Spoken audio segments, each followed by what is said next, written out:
নমস্কার বন্ধুরা, কেমন আছেন সবাই? মনিকা লাইফস্টাইলে আপনাদের স্বাগত। আশা করছি আপনারা সবাই ভালো আছেন। বুঝতেই পারছেন আমার থালা সাজানো দেখে আজকের আইবুড়ো ভাতের অনুষ্ঠান করব বাড়িতে। বাড়ির মেয়ের বিয়ে, তাই আইবুড়ো ভাত দেওয়া হবে। তো থালাটা সাজিয়েছি সুন্দর করে। এখানে স্যালাড দিয়েছি, শাক ভাজা, বেগুন ভাজা, আলু ভাজা, পটল ভাজা, ঢ্যাঁড়স ভাজা, আর এটা ডাল, এটা একটা সবজি তরকারি, মাংস, চাটনি, মিষ্টি, পায়েস, আর আছে ওখানে পাঁপড়। তো এই সব দিয়েই ওকে আজকের আইবুড়ো ভাত দেওয়া হচ্ছে। তো কদিন পর ওর বিয়ে, তো ওকে সুন্দর করে একটা শাড়ি পরিয়ে দিয়েছি।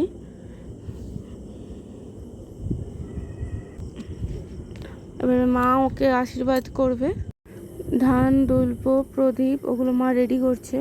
ততক্ষণে ওকে আমরা একটু ছবি টবি তুলছি। মা প্রদীপটা, ধান দুলবো, মালা, ওগুলো নিয়ে আসছে।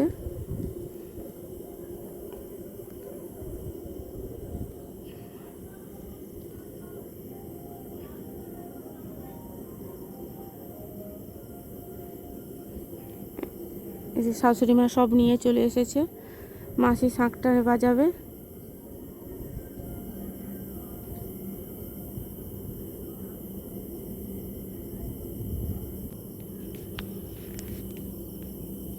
ও হেসেই যাচ্ছে, হেসেই। আর সামনে অনেক লোকজনকে দেখে ও লজ্জা পেয়ে যাচ্ছে মনে হচ্ছে।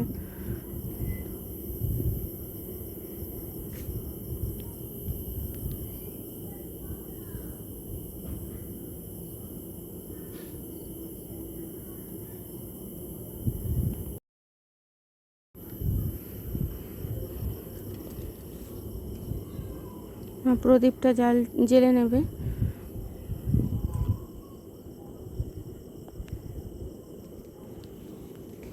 তো কদিন পর আমাদের বাড়িতে একটা বিয়ের অনুষ্ঠান হবে। তো অনুষ্ঠানটা সবাই একটু তো মন খারাপ হয়, কারণ একটা মেয়ে আমাদের বাড়ি থেকে পরের বাড়ি চলে যাবে। তো মন তো খারাপ সবারই হবে, বিশেষ করে ওর মা তো একটু বেশি কান্নাকাটি করছে।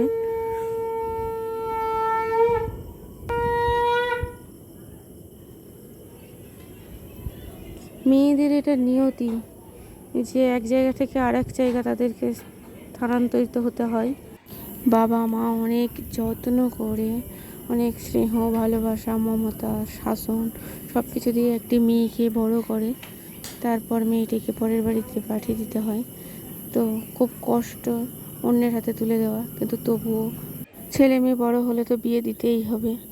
তো এটা হচ্ছে সমাজের নিয়ম। মনের মধ্যে একটু কষ্ট আর খুব আনন্দ নিয়েই তো এই বিয়েটা হবেই।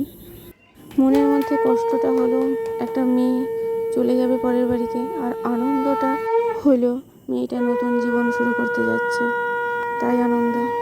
যাই হোক, সব কিছু মিলিয়েই আইবুড়ো ভাত দেওয়া হচ্ছে ওকে আজকের এই খুশিতে।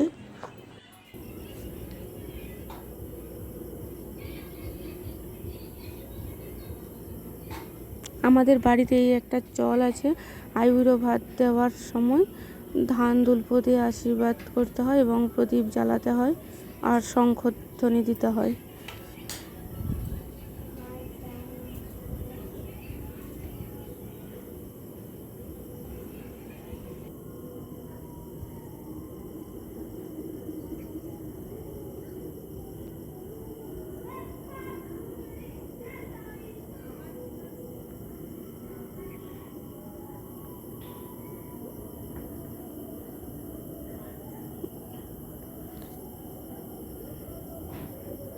তো খাওয়ার আগে ওকে আমি 1 চামচ পায়েস খাইয়ে দেব।